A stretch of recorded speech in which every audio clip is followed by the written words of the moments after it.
This podcast is sponsored by BetterHelp. We may be a comic duo, but we take mental health very serious. BetterHelp is the world's largest therapy service and is completely online. BetterHelp is a network with over 30,000 licensed and experienced therapists who can help you with a wide range of issues. To get started, answer a few questions, and BetterHelp can match you with the right therapist from their network. You can message your therapist at any time and schedule live sessions when it's convenient for you. If your therapist isn't the right fit for any reason, you can switch to a new therapist at no additional charge. With BetterHelp, you get the same professionalism and quality you expect from in-office therapy, but with a therapist who is custom-picked for you, more scheduling flexibility, and at a more affordable price. Get 10% off your first month at betterhelp.com/amp. That's BetterHelp, HELP.com/amp. Understanding body dysmorphia. I received an email last week and a person asked how I can talk about so many different topics. And I thought about it for a moment and then realized that everything I talk about, I have experienced firsthand, unless it was someone else's story, of course, unless they were a guest. And then I would just ask the questions. But if I'm talking by myself, or I'm talking with Cass, or I'm talking with someone else, and I'm sharing experiences, it's because I dealt with them firsthand. And that's why I'm here.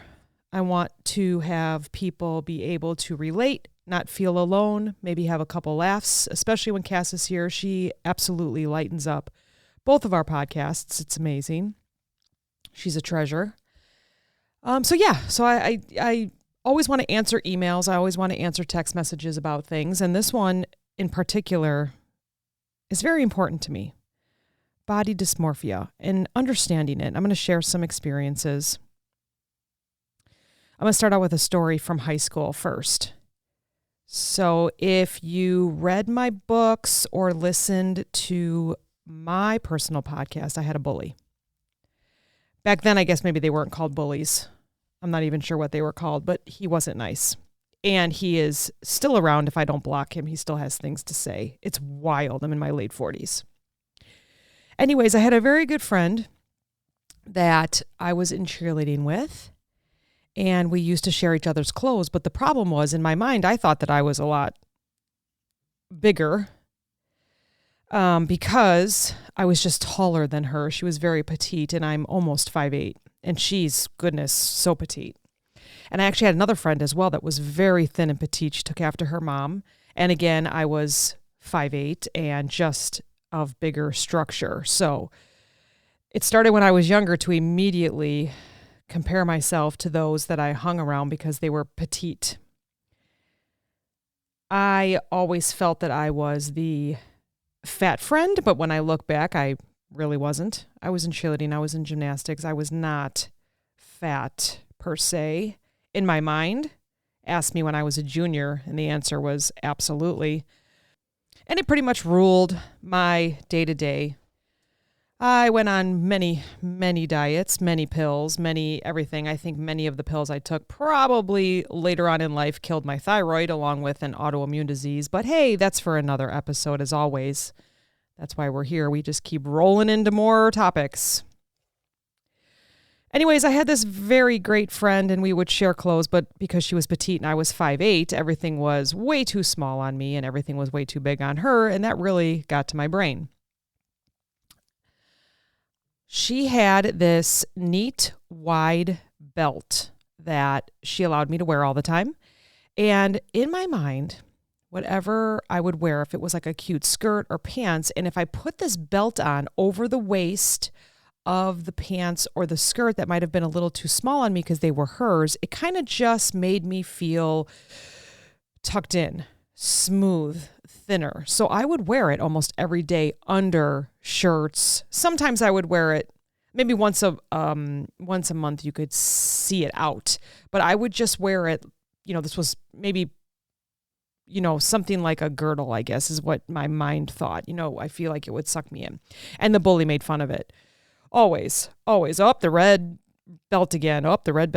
And nowadays we understand that when someone has body dysmorphia or when they're not feeling secure, they do things like this. I was one of them. I would wear this belt every day, no matter what I was wearing, because it felt like it was holding me all together and I felt thinner in it. I didn't need it, but I needed it for confidence. Body dysmorphia or body dysmorphic disorder, so BDD. It's not just about wanting to look better or feeling self-conscious. It's a serious mental health condition where individuals become obsessed with perceived flaws in their appearance. Mine has always been my midsection and my inner thighs. I have thin legs. I have thin muscular legs because I'm a runner, but my inner thighs and my waistline has always been a flaw in my mind. Flaws that others might not even notice. I can't even tell you how many times people say that is a beautiful outfit on you. You look so thin in that outfit. Their perception of me is that I'm tall and thin. My perception is that I am chubby, or I ate too much last week, so I'm bloated, or my waistline looked terrible in those jeans. I rarely wear jeans because of the feeling that I get with the button on my belly. And I absolutely obsess over it. For many, it's a daily battle. For me, it was definitely a daily battle. Not so much anymore, but it definitely creeps up, especially when I'm nervous about something. The effects can be overwhelming. Another example is anytime I'm nervous about going somewhere, whether it's seeing new people, going for a holiday, I will change my outfit in my closet maybe 10 times because of how I think I look in every outfit. I just did it on Christmas morning. I had a dress on and I was like, I don't know if that will be accepted. I don't know if I look great in it. I don't know if others will accept me in this dress.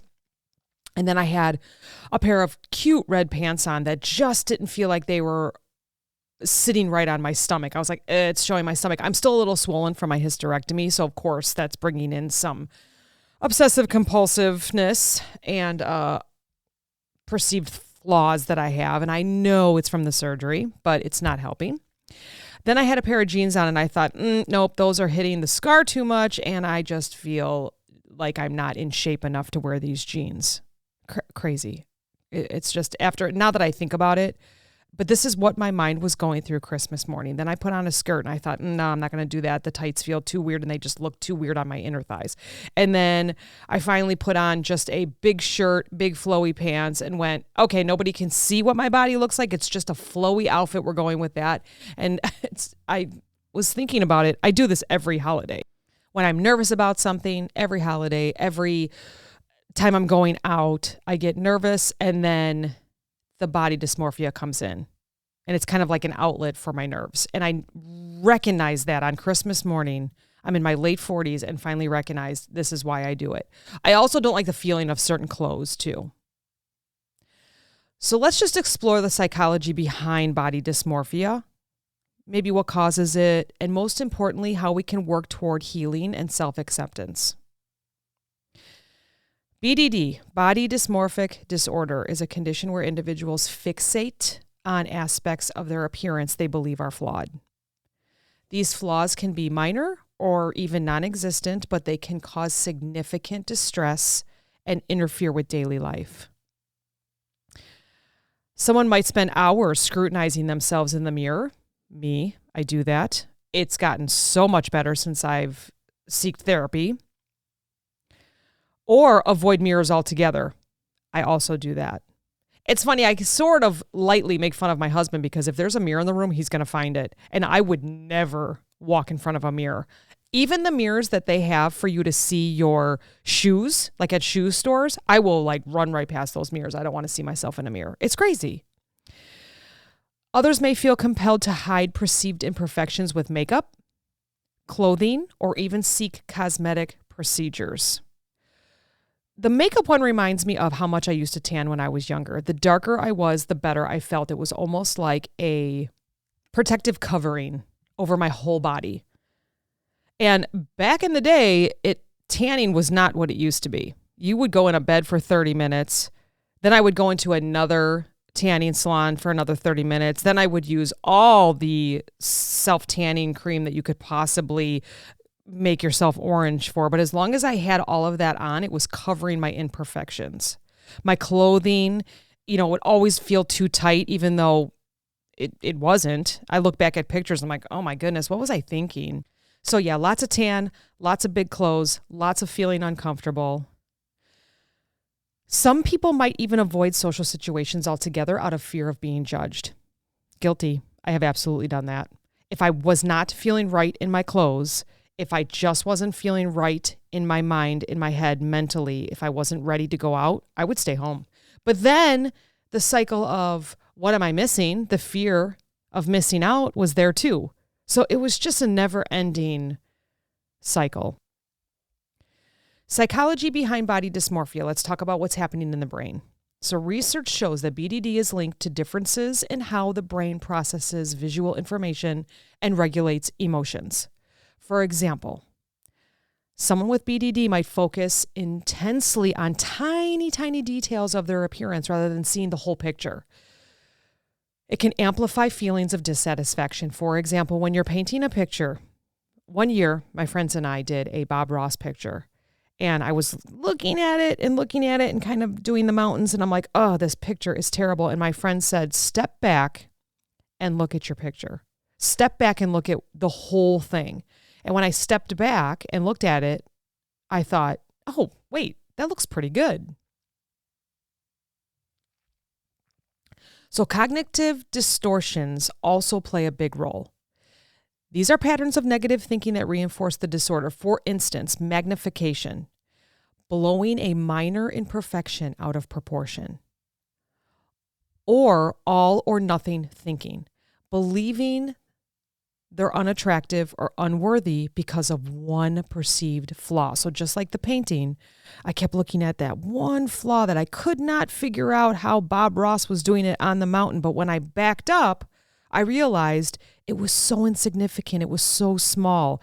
And it actually wasn't a flaw. It looked good in the whole picture. So if you're listening to this because you're interested and you feel like you pick out flaws, step back. Step back in the mirror. Don't be afraid of that mirror. Step back and look at everything. Low self-esteem and perfectionism often fuel these thoughts of BDD.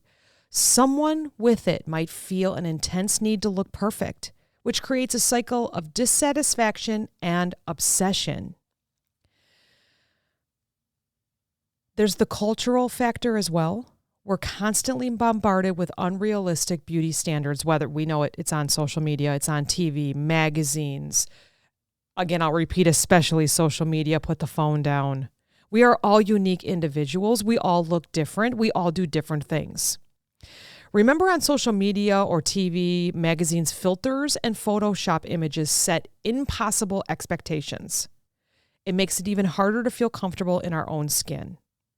So put the phone down, turn the TV off, look in the mirror, focus on the full picture if you can. So what causes it? It's a mix. It's a mix of biological, psychological, environmental factors. We're going to break it down. Biological factors. Genetics can play a role. If a family member has BDD or another mental health condition, the risk may increase. Neurochemical imbalances, particularly with serotonin, can also contribute to biological factors.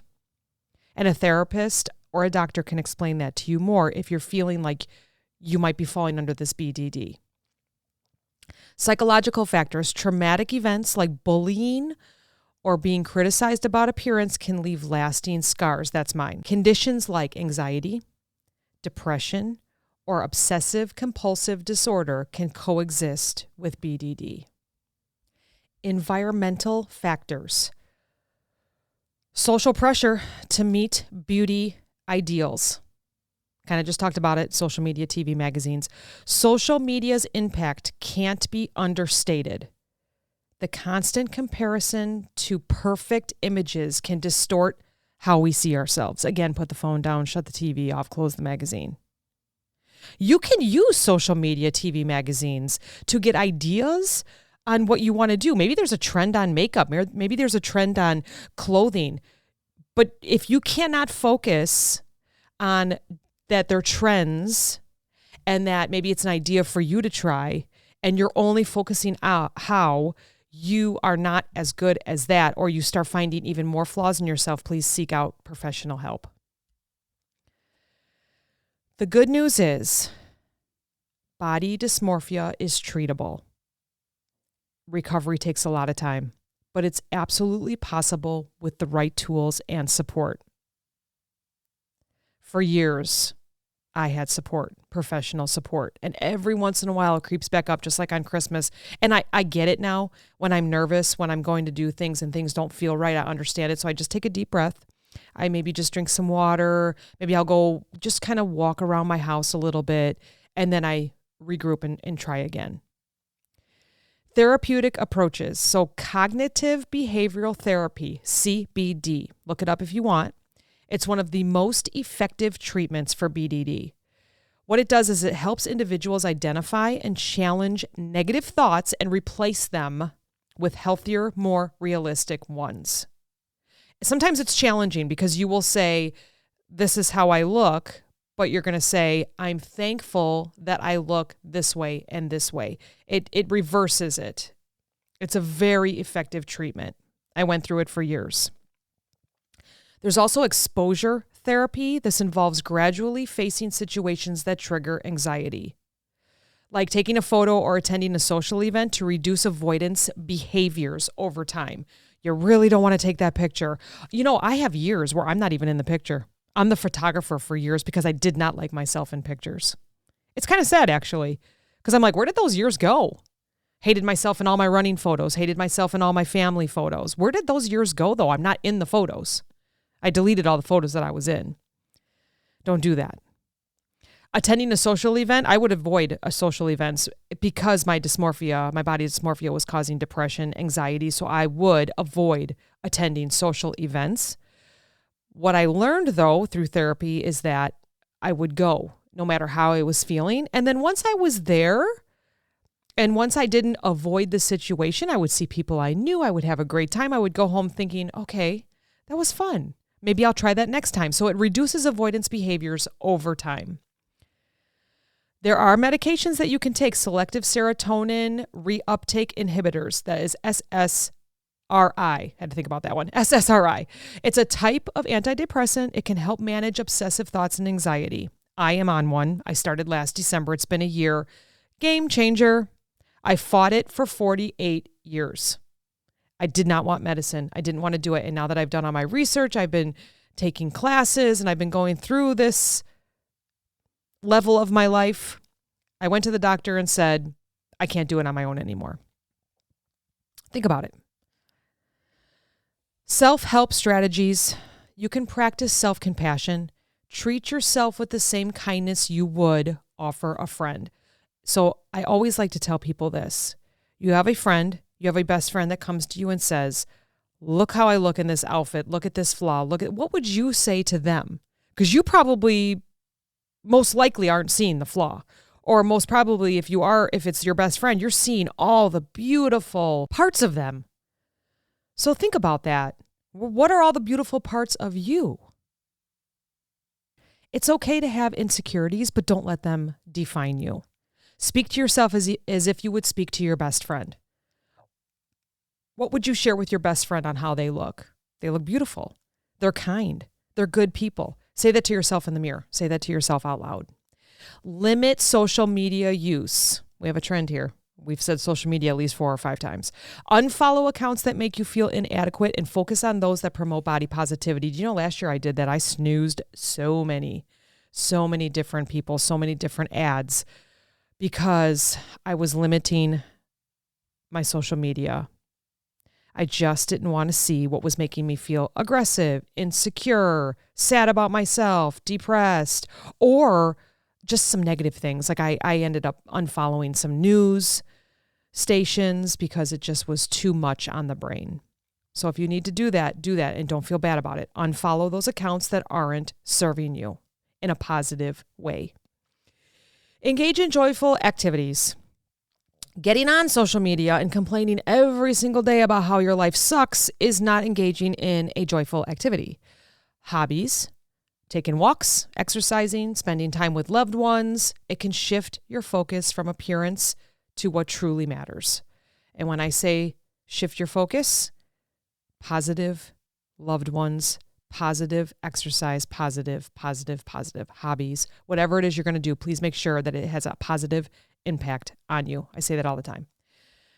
Build a support system, build a positive support system. Do I even need to put positive in there? A support system should be positive, right? Talk to trusted friends or family members about how you're feeling. Or consider joining a support group. I did, where you can connect with others who understand your experience. Kind of like how we're doing this now. I've been through it. Maybe you're going through it. Maybe you've been through it. Maybe you can understand. We're not alone. We're not alone. This is a support system. We're all just trying to get through it, right? All right, we're going to flip it like we always do. Acknowledging and supporting someone that has body dysmorphia. Okay, so maybe you're just listening because you care about someone and they're struggling with body dysmorphia. So let's learn how to acknowledge their feelings and support them, because it can make a really big difference. Okay, just a couple tips. Obviously, reach out to a professional too if you need more tips. This is just some. Listen without judgment. Let them share their feelings and experiences without trying to fix the problem. And don't dismiss their concerns as trivial.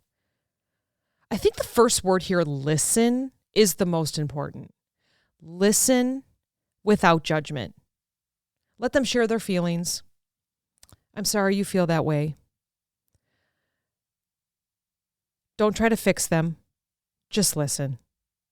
It does wonders. Avoid focusing on their appearance. Instead of saying things like, "You look fine. You look good. That's a great outfit on you." Try affirming their worth in other ways. You know, if they say, "Am I going to look nice in this?" Yes, because I value your niceness. I value your kindness, and I love the creativity that you have. Just completely change it around. If they're focusing on something like, even if it's just a zit, your whole face looks beautiful. It's your smile that people look at. It's beautiful. Your smile is beautiful. Your eyes are sparkling. Don't focus on the zit. Educate yourself. Learn more about body dysmorphia so you can better understand what they're going through. Maybe listen to another podcast. Read a book. Go to a group session to learn more about it. Any way that you can. If you care enough about this person, you will continue learning about it so that you can support them. You can listen to them. You can avoid focusing on their appearance. Educate yourself. Encourage professional help. Suggest therapy or counseling gently, emphasizing that seeking help is a sign of strength. It absolutely is. I want to get myself better, so I'm going to seek a counselor. I want to feel better, so I'm going to seek a therapist. So encourage professional help gently and positively. Maybe they would feel better about themselves if you talked with someone. If they do go and speak to someone, like for example, for me, I had to go through 3 therapists before I found the one that I felt understood my background and what I was going through. So if they go to someone and they're like, that's not going to help, maybe try someone else. Gently have them seek someone else that might be able to help or understand, or maybe has been through it, which is why they went through schooling, which is why they want to help others. We're all unique. We're all different. So we need to find those that understand us. Be patient with them. Recovery takes time, and there will definitely be ups and downs. Let them know you're there for them no matter what. Model a healthy behavior.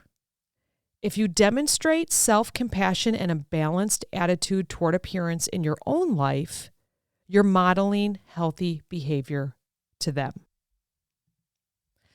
Listen, supporting someone with body dysmorphia doesn't mean you have to have all the answers. Showing empathy and being present really makes a meaningful impact. I have been very fortunate to have a few people around me that understand, they get it, they support positively. And sometimes that's all you need when you're going through something like this. But please seek out help. professional help if needed. In conclusion, body dysmorphia is more than just insecurity, okay? It's a serious mental health condition that deserves understanding and compassion. If you or someone you know is struggling, I encourage you to reach out for help, whether it's a trusted friend, a therapist, or a mental health resource. And before we wrap up, I want to leave you with this. Your worth is not defined by how you look. You are so much more than your appearance. So thanks for spending time with me again today. If you found this episode helpful, please share it with someone. We have over 50 episodes already. A lot of them have Cass. She keeps it light. She keeps it fun. It's amazing. Go listen to her story. We've had guests on that you might be able to relate to. Please go listen to all of them. You're not alone. We're all here. We're in it together. If you have any thoughts, concerns, questions, email us, anxietymakesmepoop@gmail.com. We'd love to hear from you. And as always, take care of you. Take care of each other. Talk to you next time.